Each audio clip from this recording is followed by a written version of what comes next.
Bienvenue sur l'Échange, le podcast qui donne la parole aux actrices et aux acteurs de la filière laitière et fromagère. Je suis Romain Le Gall et je vous propose aujourd'hui de partir en Franche-Comté à la découverte de la première AOP française. Je vous parle bien sûr du comté.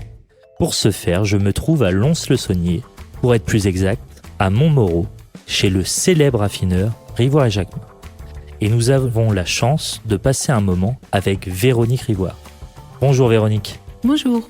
Véronique, pour démarrer ce nouvel épisode, ce que je te propose dans un premier temps, c'est de te présenter et présenter Rivoire et Jacquemin. Alors, je suis Véronique Rivoire, je dirige l'entreprise Rivoire-Jacquemin, qui est une entreprise familiale depuis fin 1991, donc déjà plus de 30 ans. Et cette entreprise, j'en suis la 5e génération. J'ai succédé à mon papa, Jean-Louis Rivoire. Et puis, donc c'est une entreprise familiale qui est installée à Montmoreau depuis 164 ans maintenant. Et voilà, c'est une vieille dame qui traverse les années, les épreuves, les moments fastes avec pas mal de constance et de solidité. J'en suis très fière et très fière d'être un des maillons de son histoire. Dans ton parcours, tu as un profil un petit peu particulier, parce que tu n'as pas fait des études de fromager, fromagère. Oui, non, mon papa m'avait dit, quand on aime ses enfants, on leur souhaite pas de faire ce métier, pour vous dire que pourtant c'était un passionné qui l'a fait pendant plus de 30 ans aussi. Et j'étais donc, voilà, il m'avait dit, et comme il avait dit à ma sœur, puisque nous étions 2 sœurs, ça n'est pas un métier féminin, c'est un métier difficile, c'est beaucoup de soucis, et donc je vous offre les études que vous voulez, et faites les études que vous voulez, mais surtout pas fromagère en fait. Et donc, voilà. Et donc j'ai fait des études de droit, j'étais juriste, j'étais conseiller juridique en entreprise, spécialisée en droit des affaires. J'ai exercé ça pendant 7 ans, jusqu'à ce que, ma foi, la vie me mette un petit peu devant un choix cornélien et j'ai choisi le fromage. j'ai passé outre l'interdiction paternelle, pourtant j'adorais mon papa. Voilà. Et c'est peut-être parce que j'adorais mon papa que j'ai passé outre son interdiction. Et du coup, quand tu étais jeune et enfant, t'étais quand même toujours bercée. Alors quand j'étais jeune et enfant, j'étais dans le métier, dans le bain, d'autant que mes parents ont divorcé et que donc j'ai accompagné mon papa quand c'était son tour de garde dans son métier. J'ai rencontré beaucoup des personnes avec lesquelles il travaillait, ce qui m'a facilité la chose pour plus tard, sans que lui le sache et moi non plus d'ailleurs. Mais entre entendre parler d'un métier et le pratiquer soi-même, c'est vraiment 2 choses bien différentes. Je l'ai appris plus tard. Et du coup, là, à Montmoreau, tout à l'heure, en préparant un peu l'interview, il y a des choses un peu particulières. Pourquoi Rivoire et Jacquemin s'est positionné ici ? Alors pourquoi on est situé ici ? D'abord parce que c'est un nœud assez stratégique pour tout ce qui est transport, logistique, etc.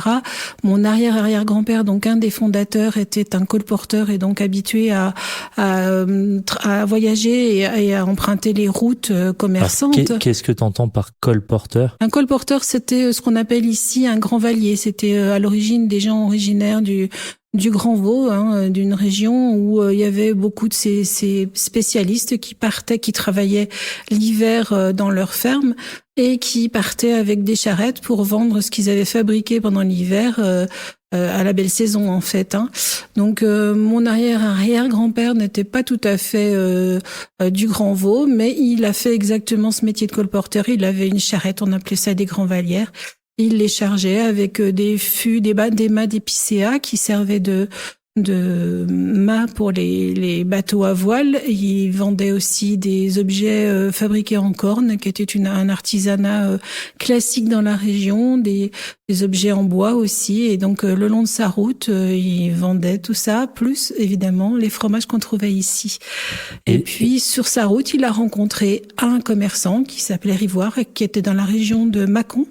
Donc c'était la famille Jacquemin ? Oui, les Jacquemin du Jura et Rivoire de la région de Mâcon. Ils sont associés et comme ça se faisait classiquement au 19e siècle, ils ont marié leurs enfants. Et donc voilà l'histoire de l'association des 2 noms, Rivoire et Jacquemin. Au début, c'était Jacquemin et Rivoire, puisque celui qui était à l'origine de l'histoire, c'était Alix Jacquemin, qui a rencontré François Rivoire. Ils ont marié leurs enfants et la fille était donc mon arrière-grand-mère Eugénie Jacquemin. Et on a mis le nom du monsieur devant celui de la dame parce que c'était comme ça que ça se pratiquait aussi à l'époque. Voilà, l'origine, il n'y a plus de Jacquemin aujourd'hui, c'est un nom qui a disparu. Et qui a disparu dans notre branche, mais voilà, le nom est resté sur la façade de l'entreprise et sur sa dénomination sociale. Et donc sur ce lieu-là aussi, on en parlera tout à l'heure, quelque chose de très important pour l'affinage, il y avait une particularité. Alors on avait les salines de Montmoreau, salines royales de Montmoreau, qui étaient de l'autre côté de la route. Et donc, on se servait évidemment du sel qui est extrait de la terre à l'époque. Et puis, de l'autre côté de l'entreprise, il y a la gare qui permettait après d'expédier les fromages lorsqu'ils étaient affinés et vendus. Donc, on avait cette particularité d'avoir au niveau approvisionnement et après logistique d'expédition un très bon emplacement. Plus compliqué aujourd'hui, mais qui était l'origine de l'emplacement de cette entreprise, oui. Pour donner aux personnes qui nous écoutent et qui se rendent pas forcément compte de ce que c'est Rivoire et Jacquemin, est-ce que tu pourrais nous donner quelques chiffres? Il y a combien de personnes qui travaillent dans l'entreprise? C'est combien de meules en affinage? Qu'on se rende compte. Alors Rivoire Jacquemin, c'est aujourd'hui la plus ancienne des entreprises d'affinage de Comté. Il y en a combien sur la filière? Il y en a 13 à peu près. Donc on est, oui, effectivement, la plus ancienne. C'est une entreprise qui n'est pas la plus importante. Pour autant, on affine à peu près 5000 à 5500 tonnes selon les années de Comté. On affine aussi du morbier et puis on commercialise des produits franc-comtois comme de la tome, comme de la raclette, comme du Bleu Jex évidemment ou du Mont d'Or en saison. Mais notre activité, elle a plus de 90%. Comté, évidemment, ça c'est notre origine historique.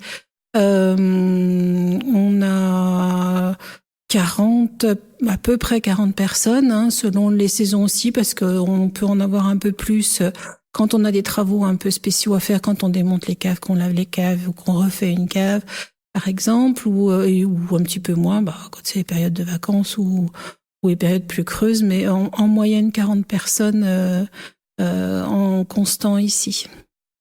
Aujourd'hui, le Comté, c'est un fromage qui a évolué dans le temps, qui est assez vieux. C'est quoi les origines du Comté? C'est quoi son histoire?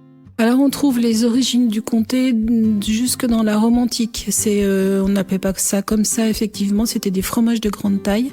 Parce que justement, cette grande taille permettait de le transporter facilement, plus facilement que d'autres petits produits, bien sûr. Et ça permettait pour les trajets en bateau, notamment, d'avoir un produit laitier pour pouvoir diversifier l'alimentation des marins qui étaient sur ces bateaux et qui faisaient parfois des traversées qui étaient très longues. Donc, ce fromage qui se conservait bien déjà à l'époque était très recherché pour cet usage-là.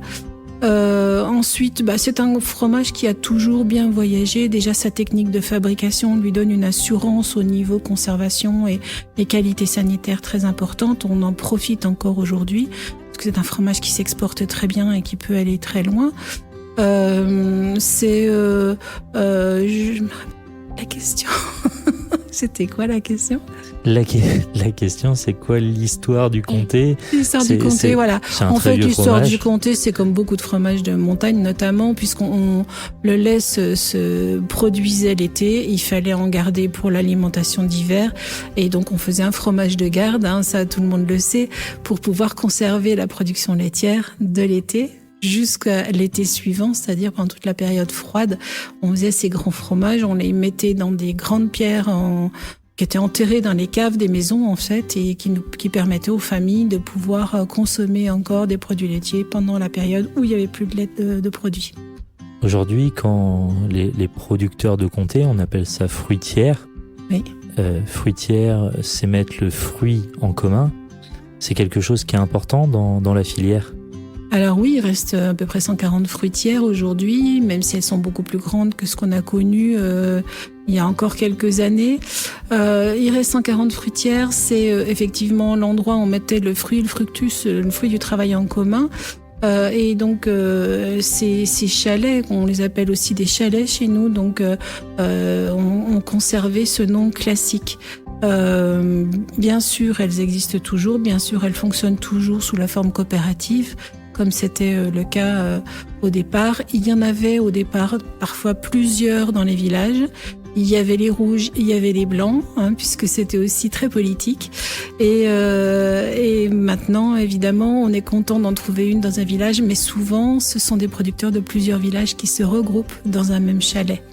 Donc, il y en a moins qu'il y en a eu, mais ça reste, une fabrication très artisanale, parce que même si les coopératives sont plus importantes qu'elles n'ont été, ça reste encore des petites structures de fabrication par rapport à ce qu'on peut voir dans d'autres fromages. Et en plus de ça, il y a dans le cahier des charges que le comté est AOP. Depuis quelle année ? Depuis 58. AOP, AOC depuis c'est 58. relativement récent. Oui, c'était une AOC au départ. C'était une AOP en 80. De mémoire, c'est 92, reconnue par l'Europe. Ouais.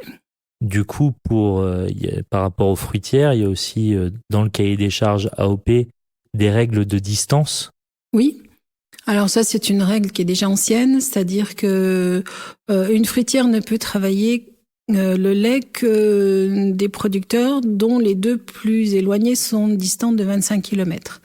Elle n'est pas forcément au milieu, mais entre les deux producteurs les plus éloignés membres de cette fruitière, il doit y avoir un maximum de 25 km à vol d'oiseau. Ça permet de garder le terroir, la nature des sols étant relativement proche entre tous ces producteurs. On a une spécificité qui ressort un peu comme on a dans les terroirs vinicoles. C'est la même raisonnement en fait.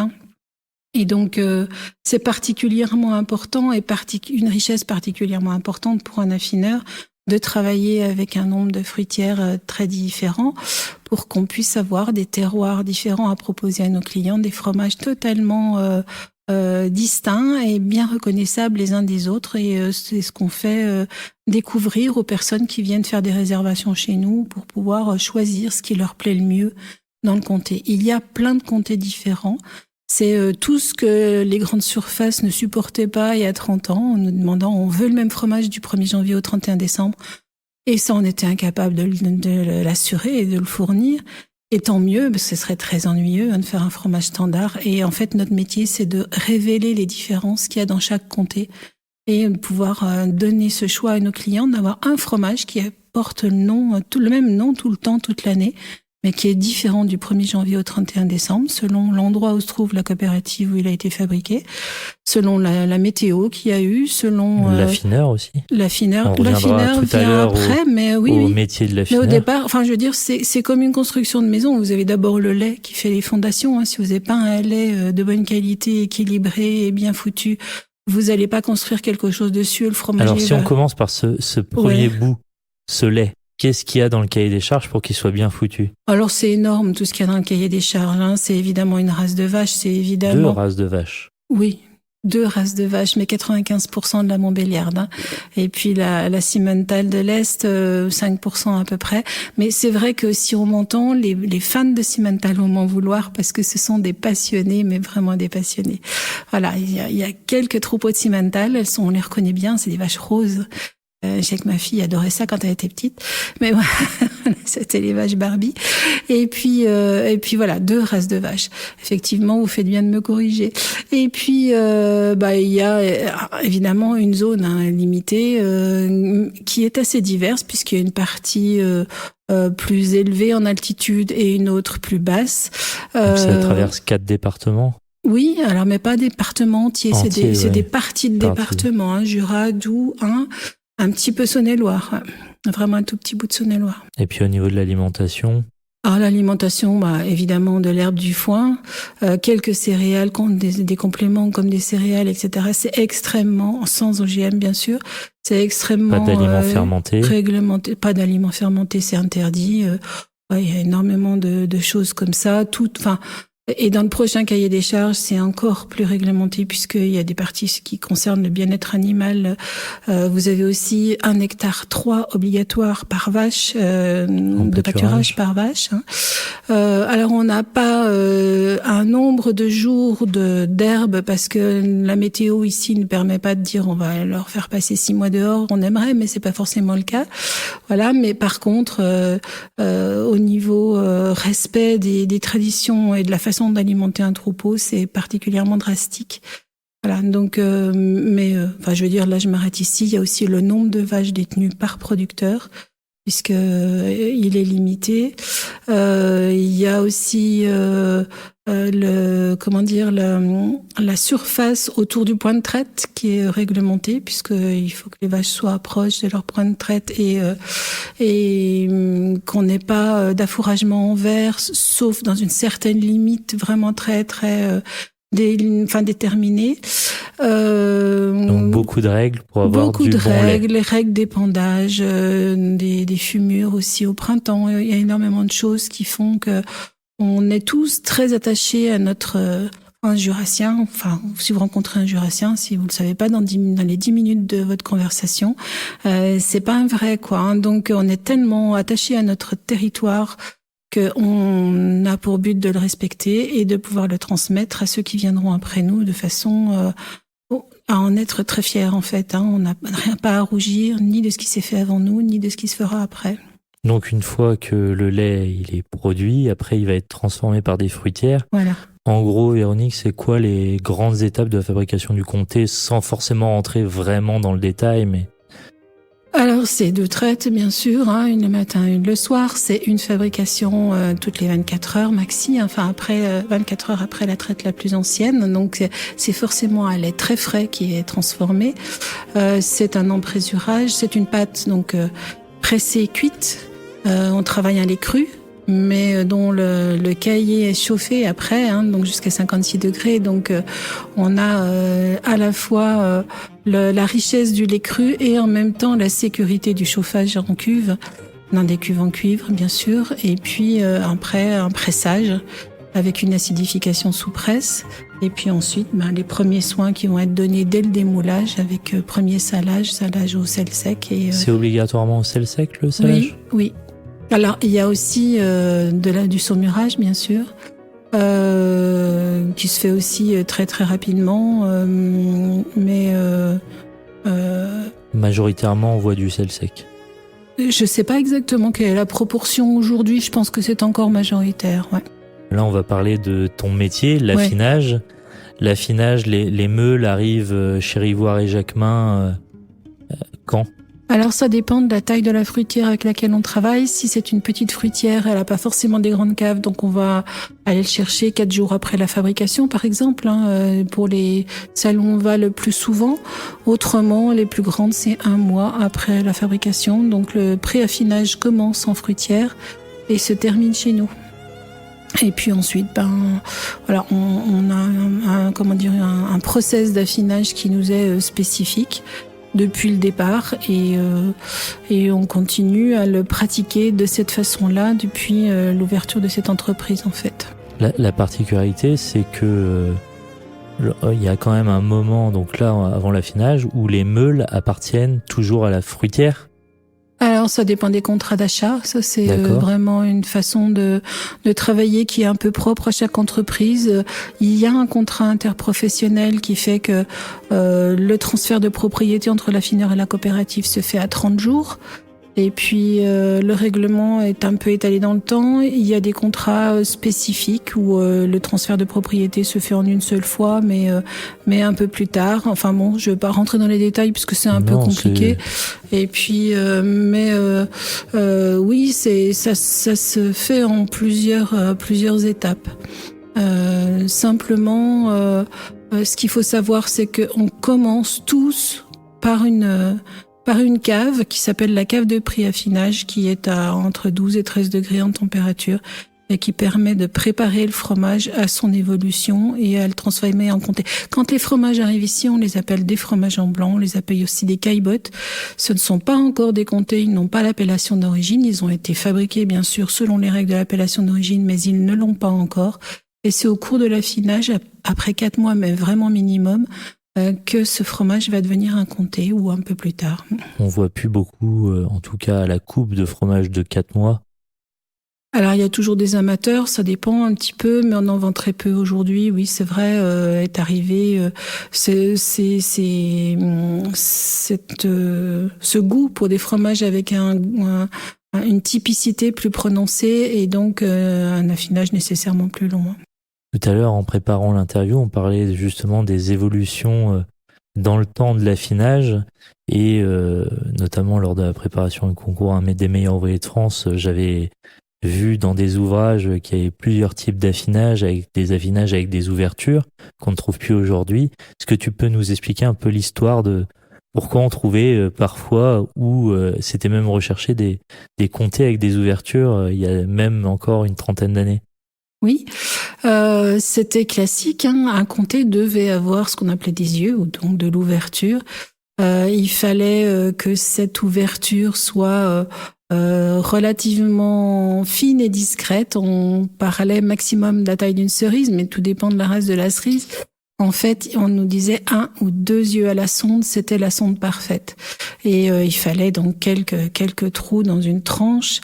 Et moi, je me souviens d'un acheteur, alors c'était vraiment un acheteur, pas un crémier, évidemment, qui avait fait une photocopie d'une tranche de comté, qu'il l'avait envoyée à mon père en disant « Maintenant, je veux que chaque fois que j'ouvre une meule, je puisse couper une tranche comme celle-ci. » Et donc, il avait fallu lui expliquer qu'un produit vivant, c'était pas quelque chose de reproductible. Et donc, c'était pas forcément une demande qui était pertinente et c'était compliqué, puisque évidemment, c'est un monsieur qui savait, quoi. Donc, voilà. Mais oui, c'était un art assez compliqué. C'était la maîtrise de la fermentation propionique. À l'époque, on avait des caves qui montaient jusqu'à 18 degrés pour permettre cette... Comme finalement des caves à emmental. Voilà, presque. Et donc, par contre, c'est vrai qu'un comté était un comté à 3 mois, c'est 90 jours minimum, bien sûr. Et on en vendait très très peu au-delà de 18 mois. Parce qu'effectivement, après, ça devenait des fromages un peu piquants. Et ça venait d'où ce fait d'avoir des yeux... Parce que on n'avait pas la maîtrise de la température des caves aussi fine qu'aujourd'hui, parce que la façon dont les fromages étaient conservés avant de reposer sur des planches, par exemple dans une cave, ils étaient mis dans des tonneaux. Les fromages, quand on les transportait sur ces charrettes, les fameuses charrettes dont on parlait, c'était dans des tonneaux. On a encore il y avait une tonnellerie ici. On a encore quelques spécimens de ces tonneaux qui étaient faits à l'époque, mais bon, honnêtement, c'était pas la meilleure ambiance pour pouvoir faire des fromages de qualité, ce qui fait qu'on a très vite mis, quand les Suisses ont fait ça, il y avait énormément d'échanges avec la Suisse à côté, et quand les Suisses ont mis des tablards, comme on dit, on a mis des tablards, et puis les caves qui sont juste devant moi, là, sont les plus anciennes, et dans ces caves avait été adapté un chauffage qui était une copie du chauffage des serres de la ville de Lyon, avec une machine qui permettait de fabriquer de la vapeur que l'on mettait dans les caves quand elles étaient froides et qu'on enlevait des caves quand elles étaient à bonne ambiance, en fait. Donc c'était vraiment une façon artisanale de faire une ambiance dans une cave d'affinage de comté. Aujourd'hui, c'est totalement différent, bien sûr. Mais c'est toujours, quel que soit le type de construction dans lequel on met un comté, quelque chose de très surveillé, de très contrôlé et de minutieusement mis au point. Et donc cette filière comté, aujourd'hui, elle est entre guillemets encadrée par un syndicat. Alors, c'est pas un syndicat, c'est une interprofession, c'est très spécifique, nous, ouais. Et donc, cette interprofession, comme son nom l'indique, elle regroupe tous les corps de métier, en fait, qui sont acteurs du comté. Et donc, on a plusieurs collèges dans cette interprofession. Des producteurs, bien sûr, des représentants des coopératives, des représentants des industries, qui sont des grands groupes, pour beaucoup, et puis des industries pré-emballeurs et donc le dernier, les affineurs, voilà. Et donc, quand on se réunit, très très souvent, c'est quelque chose de très chronophage, on ne peut décider de quelque chose qu'à l'unanimité. C'est-à-dire qu'on vient tous avec des intérêts totalement différents, des idées totalement différentes et vraiment des projets bien arrêtés.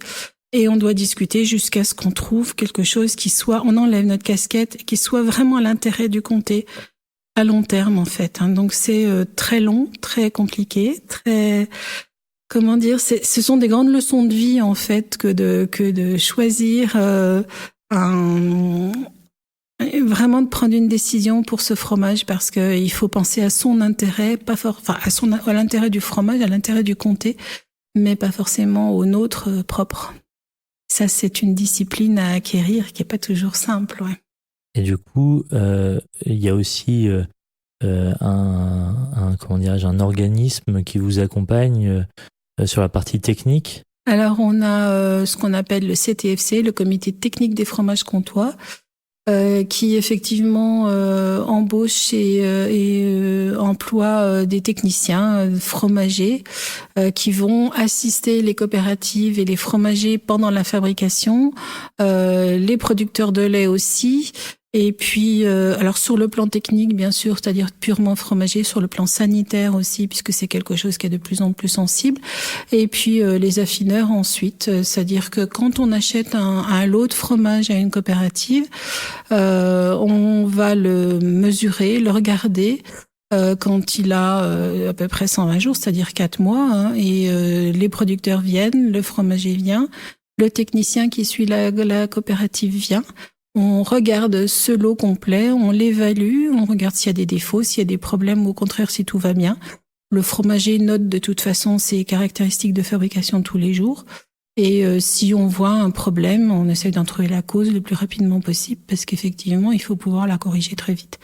Donc on a énormément de contacts avec nos fromagers et avec les producteurs pour détecter un problème éventuel ou au contraire quelque chose qui va bien en lui disant écoute, change rien, tout va bien pour l'instant. Le comté, c'est un cycle vertueux en fait. C'est un cirque. On est tous dans un même bateau. On doit tous ramer dans le même sens pour faire la qualité la meilleure possible. Ce qu'il faut savoir, c'est que quand on vend un fromage de qualité, forcément, il atteint une valorisation plus importante qu'un autre. Et cette valorisation, on se la partage. C'est-à-dire que le producteur, la coopérative, en fait, va récupérer 80% du prix de vente du fromage. Et donc, plus le prix est élevé et construit, plus la coopérative peut continuer à travailler et à investir sur la qualité. Donc, il faut que ça soit un cercle vertueux comme ça. Et donc, nous, on garde le reste, ce qui couvre nos frais, plus une petite marge. C'est pas le rêve non plus d'être affineur de comté. Mais ceci dit, c'est un cycle qui permet à tout le monde d'avoir évolué positivement ces dernières années. Personne n'a fait fortune, on n'a pas de grands groupes qui ont émergé par le comté en tout cas. Mais tout le monde a progressé et vit correctement et ça on en est assez fiers et vit bien de son travail. Et aujourd'hui, quand on voit une meule de comté, il y a une bande autour qui peut être de 2 couleurs. Est-ce que tu peux nous expliquer un peu la signification de ces bandes? Alors, quand on estime qu'un fromage est prêt pour partir, c'est-à-dire qu'il est à son optimum, on sait qu'il y a des fromages qui seront à leur optimum assez vite, 8 mois, 10 mois, 12 mois, puis d'autres qui peuvent progresser encore un peu plus longtemps. C'est un fromage, c'est un produit vivant, c'est comme les gens, il y en a qui vont vieillir plus vite que d'autres ou moins vite que d'autres, bonifier plus vite que d'autres ou pas. Et donc quand on estime qu'il n'a pas grand-chose à attendre de vieillir plus, on va dire celui-là, maintenant on va le vendre. Et donc on l'évalue. Donc nos chefs de cave vont faire un jugement sur lui. Donc on le note sur 20 points. De 20 à 14, il est revêtu d'une bande verte. Et de 14 à 12, il est revêtu d'une bande brune. En dessous, il n'a pas de bande, il est sorti de l'appellation d'origine.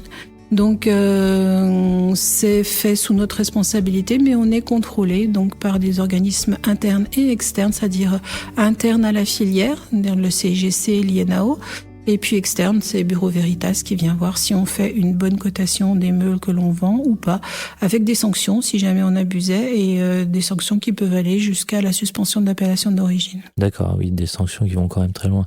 Puis, pour rassurer les gens qui nous écoutent ou pas, entre 12 et 14, il y a quand même une notation minimum sur la partie organoleptique. Alors là, c'est la notation. Là, c'est la plus grosse part de la note. Hein. Et après, oui, il y a la présentation, il y a le croûtage, il y a beaucoup de points. Hein. Il y a toute une grille d'évaluation qui est très importante, mais évidemment, le goût, c'est la partie essentielle. Il faut qu'on ait un vrai bon goût de comté.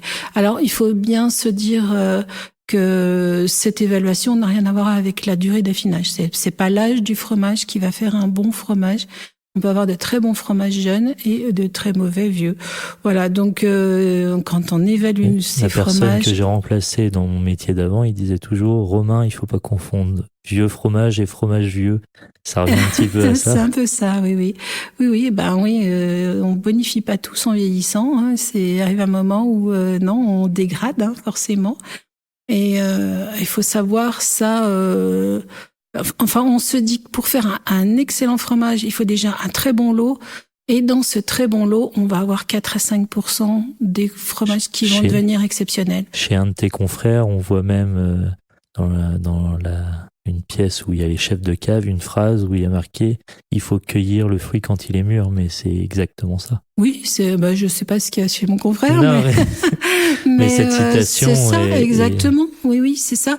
Et je pense qu'il faut pas trop insister, enfin, même si c'est quelque chose que tout le monde aime bien entendre, il faut pas trop insister sur l'âge. Et moi, j'aime bien faire goûter aux gens des comtés, puis leur demander lequel ils préfèrent, sans leur donner tous ces éléments-là, même si on se rend compte un peu à la vue qu'un fromage est jeune ou pas. Oui. On a l'impression que l'âge est devenu plus un argument marketing que réel. Moi, je suis un peu désolée quand je vois des gens qui vont acheter très cher un fromage de 24 mois à Noël, parce que je me dis, faut leur expliquer comment est fait le comté, que c'est un produit naturel. Alors, c'est pas un mauvais fromage, évidemment. Hein. On fait de très bons fromages l'hiver, mais l'alimentation des troupeaux à Noël n'est pas la même que celle qu'ils auront, par exemple, au mois de septembre ou octobre. Là, on est en ce moment dans les meilleurs mois pour la nourriture des vaches, parce que c'est le moment où les herbes aromatiques sont les plus puissantes dans les prairies. C'est là qu'on va avoir des goûts exceptionnels. Mais il faut savoir compter à rebours. Et c'est pas à Noël, même si on a un chiffre rond, qu'on va avoir les meilleurs fromages, meilleurs comtés en tout cas, à mon goût. Hein. Mais je reconnais qu'on a fait énormément de progrès dans la qualité des fromages d'hiver, qui sont beaucoup plus fins et beaucoup plus subtils quand ils vieillissent aujourd'hui qu'ils ne l'étaient il y a 10 ans ou il y a 15 ans. Il y a des pâtes blanches qui sont très très bonnes. Exact. Voilà, donc il faut pas non plus sortir les pâtes blanches en disant ça fera du fromage préemballé. Pour certains, oui. Pour d'autres, non. Il y a d'excellentes pâtes blanches, mais c'est pas forcément général, quoi. Il faut vraiment goûter.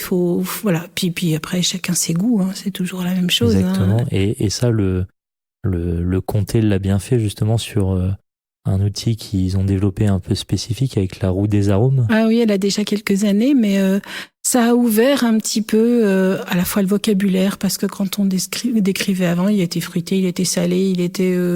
c'était vraiment limité dans la qualification des goûts qu'on pouvait trouver. Aujourd'hui, oui, on sait qu'on aura un goût plus végétal sur un jeune fromage et puis un goût plus cuir animal sur un fromage plus affiné, et ça, c'est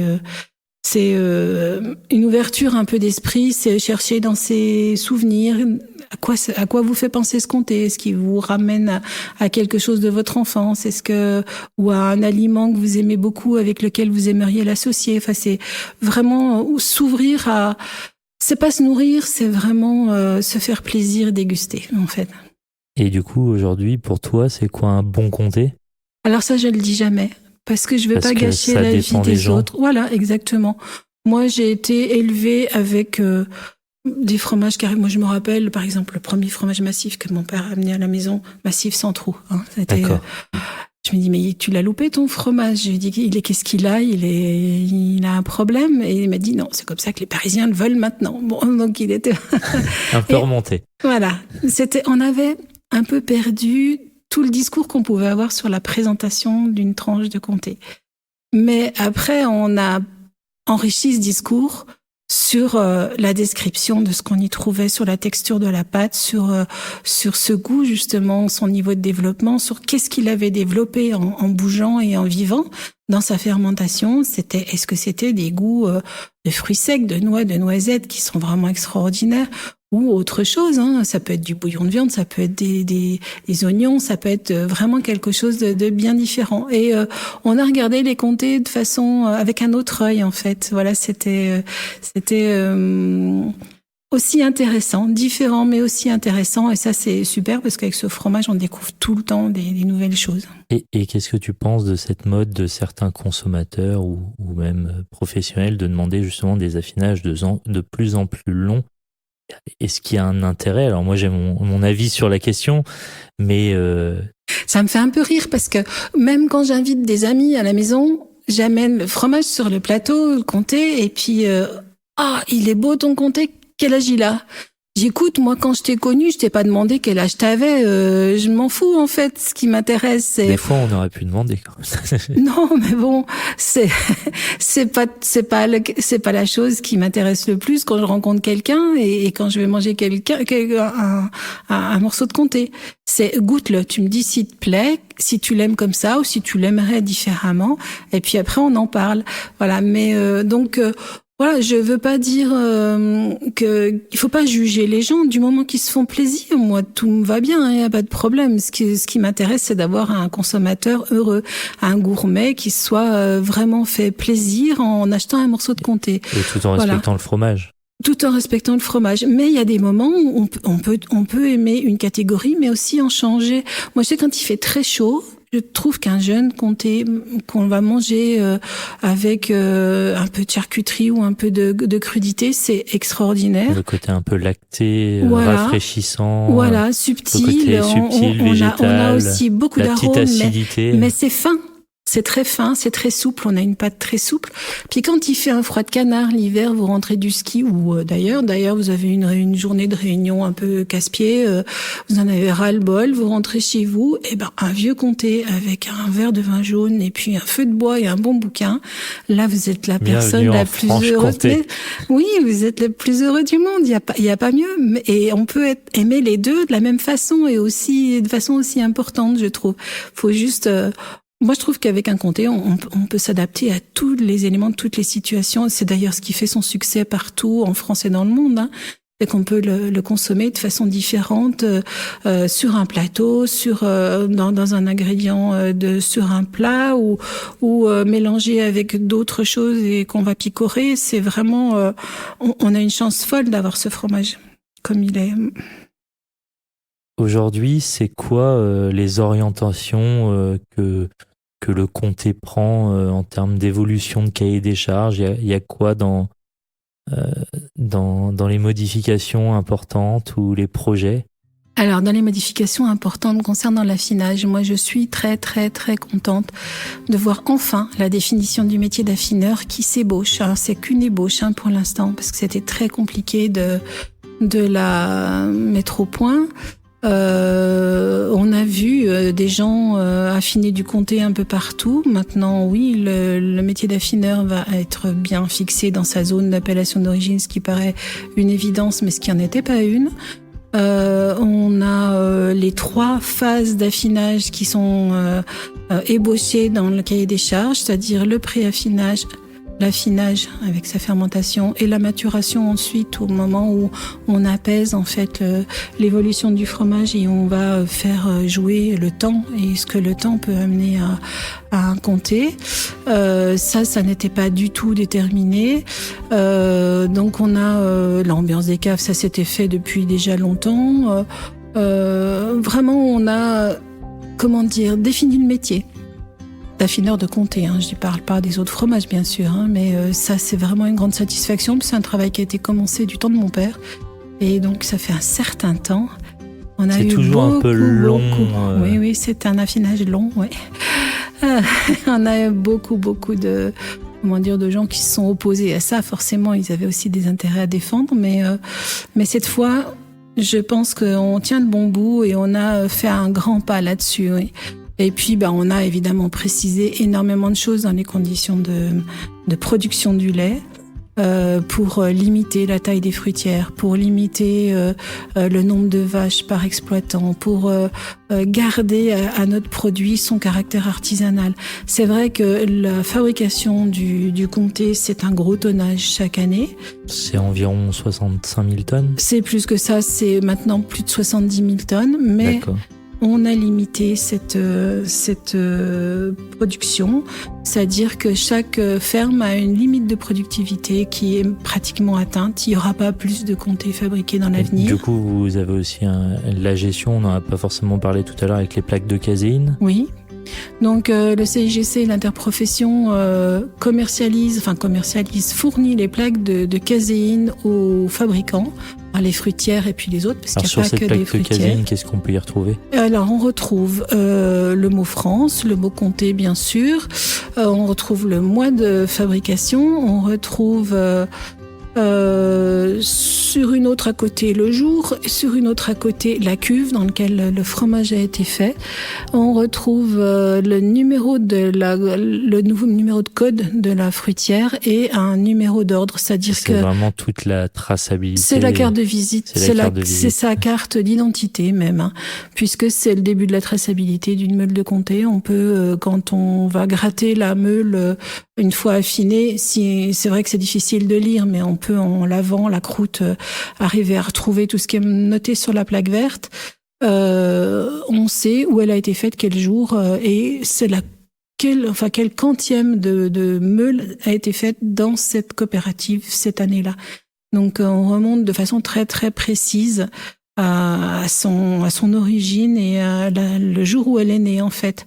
Et donc après, en retournant dans la fruitière et en voyant le fromager, on peut savoir qu'est-ce qui est... Donc aujourd'hui, avec les 70 000 tonnes, c'est à peu près le max que sera produit du comté. Exactement. Donc demain. La productivité est limitée. Les producteurs, alors, ont un droit à un maximum de lait fabriqué dans leur ferme, qui n'est pas tout transformé en comté forcément, hein, mais il y a une limite. Parce qu'il y a des producteurs qui sont aussi sur plusieurs appellations. Oui.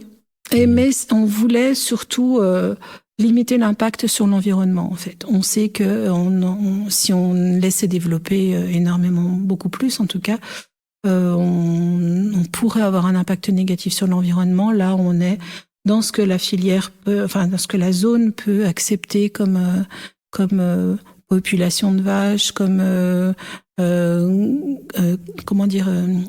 nombre d'hectares de fauche, etc.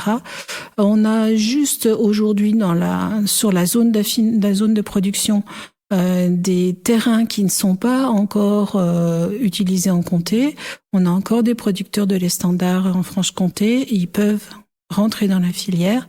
Donc on pourra encore progresser un petit peu par ce phénomène-là, en sachant qu'il n'y aura pas plus de lait produit, mais que ce sera du lait à comté qui sera produit à la place du lait standard, par exemple. Mais autrement, on n'aura plus d'explosion de tonnage. Donc c'est un fromage qui a trouvé en fait son équilibre et qui va le garder un certain temps. Aujourd'hui, tu nous as dit tout à l'heure que ton papa t'avait déconseillé de venir dans ce métier-là. Est-ce que tu fais pareil avec tes enfants? Parce que quand on a une entreprise comme ça, familiale, est-ce que c'est quelque chose demain que tu souhaiterais transmettre à tes enfants s'ils sont intéressés, ou parce que ça reste quand même des grosses sociétés, des gros... C'est une question piège. C'est une société familiale avec tout ce qu'implique de travailler en famille, de bon et de moins mauvais, bon. Oui. Voilà. Ça, on le voit notamment sur des exploitations agricoles, souvent. Voilà. Moi, ce que j'ai surtout pas voulu, j'ai qu'une fille. Donc, je ne voulais pas qu'elle ait sur les épaules le poids du devoir de reprendre.